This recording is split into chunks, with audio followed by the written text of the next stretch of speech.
Hi and welcome back to my film and TV channel. Hope you're all staying safe and well. Yes, we're going over to, we've not been on here very often. Well, it's BritBox in North America, but Ewan Drama here in the UK. So it's a free channel, but we've got a British historical drama television series. So it's nice to visit Ewan Drama and see what's going on there. It's not a channel I look at too much, but we've got something called Outrageous. 6 episodes for this, between 40 and 45 minutes. It's based on the story of the Mitford sisters, if you know a bit about that, and I sort of heard of them. I'll sort of look up a little bit more about them, I suppose, after watching this. It's 6 sisters who refuse to play by the rules and whose often scandalous lives made headlines around the world, set in the 1930s. This, if you like, a little bit later than other historical dramas. I like that. I like the sort of backdrop of fascism and World War II build up to that and stuff like this. Winston Churchill's in it, of course. Mosley's in it. These sort of characters. So I like any drama that includes real people in it and interpretations of real people, of course. And it's a tale of betrayal, scandal, heartache, and even imprisonment. Yes, probably. Yes, it stars Bessie Carter as Nancy Mitford, the eldest Mitford sister, and most of the stories told through her eyes. We've got Isabel Jesper Jones, Joanna Vanderham, Shannon Watson, Zoe Bruff, Orla Hill, Toby Regbo, Anna Chancellor, James Purefoy is the father in this, Joshua Sassy, Jamie Blakely, James Musgrave, Callum Lynch, and Will Attenborough. So, and plenty of others as well. A good quality cast, an excellent cast, in fact. Very few weaknesses in this one. Bessie Carter is outstanding. She's the best thing about this as the older sister, and leads the series competently well, ably assisted by many others. She's just very, very good.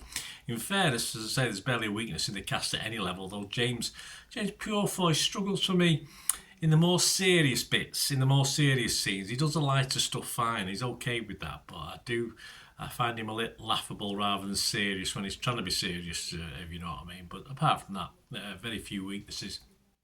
And as I said, the story's told from the lead sister, or the oldest sister's point of view, but obviously the other sisters as well.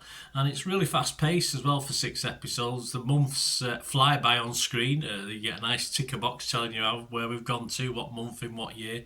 So I think it covers about 5 years by the end of it, 5 or 6 years. And it's all flies very past. There's no time to be really bored with it. You're quite interested in what's going on. John Anderson from Wall Street Journal, he didn't like it very much. He only scored it 40 now over the pond there. He said the acting is the draw in Outrageous, which never really convinces anyone of anything except how popular fascism was in 30s Britain and how that might be worth noting now.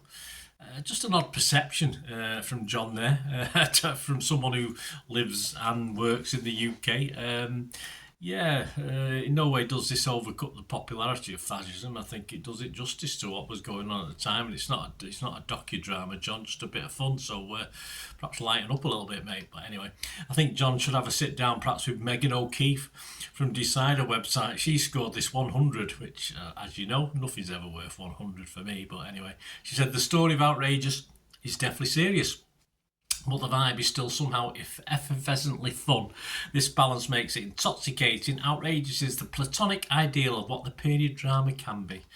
Megan, though, a little bit high on 100, I think, but she's not far wrong, I don't think. Megan Bull from The Times, not quite as high, but still high. She gave it 80. She said, the real charm of the series is its ability to balance the dark and the light, honing in on the fact that, above all else, the Mitfords were a real family. Yeah, anything that makes you want to research them, as I said, I think I knew a little bit about them in the past, but you want to research the real thing is always a plus in a film or a drama for me. I like that. It means I'm interested. I've been interested in the characters, the dramatic license used, of course there is, but I really want to see, when I was looking for pictures for this that are been up on screen, of course, pictures of some of the real Mitford sisters come up, and that's always a nice comparison to make, isn't it?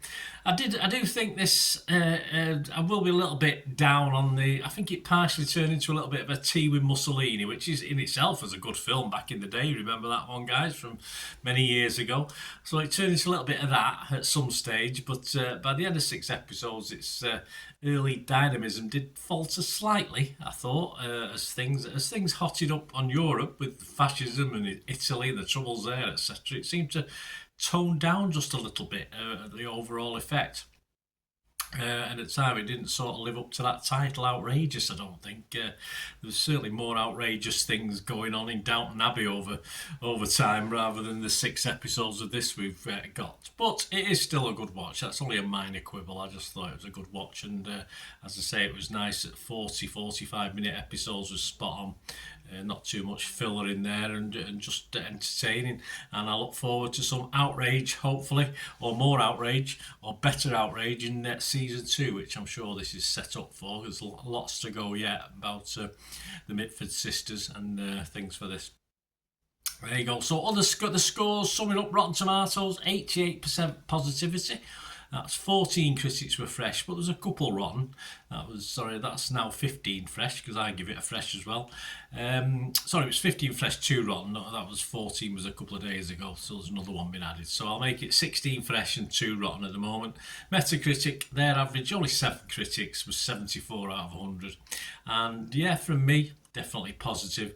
And Internet Movie Database, just under 750 scores and reviews as I'm recording this on the 28th of June 2025. I just get a 6.8, which is fair enough. I was hovering between 6 and 6.5 for this, and in the end, I've come down on 6.5, so I'm going to give this a 6.5. Let me know what you think, guys. Let me know what you think of this little drama. As I say, it would be 12 episodes. It could have been a good thing or a bad thing, but at 6 episodes, it was nicely over and done with quite quickly. I binge watched it over an afternoon, an evening, and another afternoon. So let me know what you think, guys. Please, if you do like what I try and do on the channel, I mean, I'm always eager for your help. You smash those buttons, the like button, subscribe button. But there are ways of supporting me as well as the channel, if you can, guys. If you want to, if you like what I try and do, that's always very, very welcome. And all I ever ask is you keep watching and listening. Ways to help me out, guys. If you watch the ads, if the ads on this YouTube ads, that helps in a very little way, but it all helps. Watch the pennies, the pounds look after themselves, they say, don't they? Or the pennies or the 10p's look after themselves. But if you watch the ads or follow the links on the ads as well, that's always a nice way to support the channel. If you sort of hang on for it, I've done that. I watched other people's and followed the ads, just something I fancied, which does happen from time to time. Of course, you can support me by pushing that subscribe button as mentioned earlier, and that of course pressing the button so you know when these vlogs are coming out. And of course I'm always interested in your opinions, and of course if you can give us a like, that'd be wonderful as well. So thanks for watching, guys. Hopefully I'll join you very, very soon with something else. Until we meet again, I'll never ask one thing, don't I? Please stay safe, everyone. Bye for now.